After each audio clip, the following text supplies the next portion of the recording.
In this video, I've teamed up with Steven from TechMagnet to test the sophisticated camera system of the Huawei P40 Pro. This is part 1 of our in-depth camera review, and for the part 2, check out Steven's video. Also check out the full review of the P40 Pro and you'll find all the links and show notes down below the video. First of all, let's quickly go through the hardware. The camera module protrudes quite a bit from a phone for a reason. It packs 4 sensors with a ton of megapixels, optical image stabilization, and 5x optical zoom on periscope telephoto lens. One of the most important aspects of the system, the main 50 megapixel sensor, is the largest we have on current generation of phones. As a result, it absorbs up to 40% more light and it should assure excellent all-around image quality no matter what the lighting is. The camera system is enhanced with the 3rd generation AI image and Huawei's XD Fusion engines and other imaging algorithms. Steven is going to take a further look at the camera UI in his video, so make sure to check it out. What I absolutely love about this and some other Huawei phones, a native DJI Osmo Mobile gimbal support. That means that this stabilizer works with the stock camera app and it pairs up with the device pretty much automatically. You may ask why this is a big deal. Well, Samsung phones do not support this feature, meaning that I cannot use the wide-angle camera on the phone unless I use DJI's app, which sadly doesn't support this feature. It allows you to shoot videos only using the main or telephoto lens. As for the daylight image quality, pictures come out nice and sharp and the level of detail is great. Dynamic range is usually good, even though it can be better in some of the shots, but keep in mind that the phone still runs on an early software build. I like wide-angle picture quality, but keep in mind that Huawei decided to use an 18mm lens, which is not the widest out there. For instance, Samsung and Apple use 13mm lens, meaning that you get a significantly wider field of view. One of the main advantages over other phones, 5x optical and 10x hybrid zoom. I think these are one of the best telephoto images you can get out of the phone.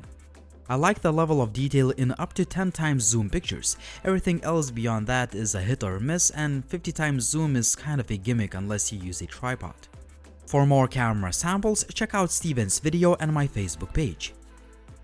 Portrait images usually look really nice as the object is accurately separated from the background. You can take portraits using the main camera or with 2x or 3x zoom. However, zoom portraits could have more detail and sharpness. Steven has more portrait camera samples in his video. I also took quite a few images in aperture mode, which allows you to use bokeh effect on other objects besides human. Well, I can't say that all of the pictures are perfect, but you can definitely achieve nice results in most of the shots. The camera performance is really impressive in low light, especially if you use Huawei's signature night mode. Keep in mind that all of the pictures were taken handheld, meaning that you may achieve better results using the tripod. If we compare the quality to the Huawei Mate 30 Pro, the latter phone has slightly better image quality since it has received many software updates polishing the camera, but the P40 Pro has much better color reproduction using the main shooter. However, low-light zoom performance does not really impress, but keep in mind that the phone still runs on an early software build, meaning that I expect better results with the future software updates. Panorama pictures come out nice and detailed, and stitching seems to be pretty good. A 32 megapixels dual selfie camera that now has autofocus produces really nice pictures too. I especially like portrait images as my head is nicely separated from the background thanks to the dedicated depth sensor.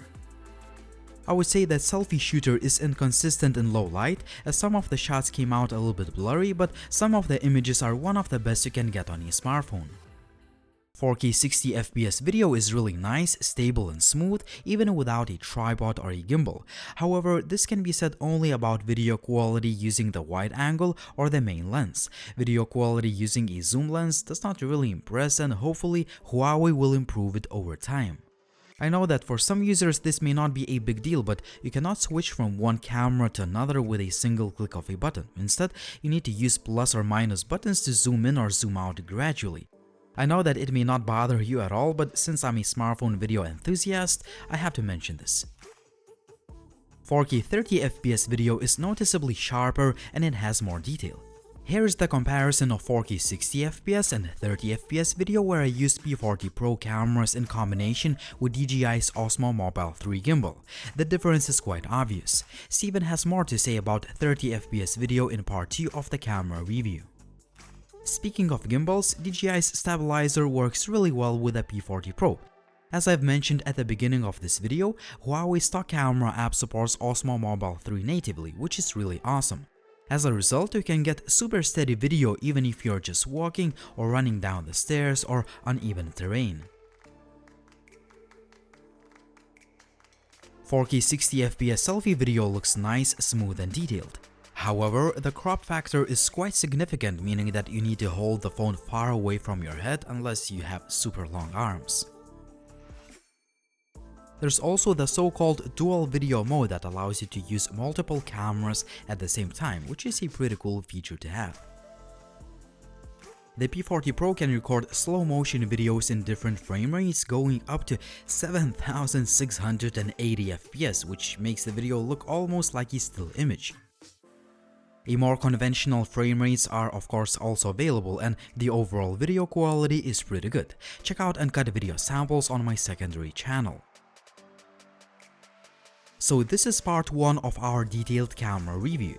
If you want to see more camera samples, walkthrough of the camera app and different modes, see different video resolutions and other stuff that was not mentioned in this video, check out part 2 of this review that can be found on the TechMagnet's YouTube channel. Tell me in the comment section down below what you think about the overall image quality of the Huawei P40 Pro. I'm leaving you with more camera samples. Thank you for watching and see you in the next video soon.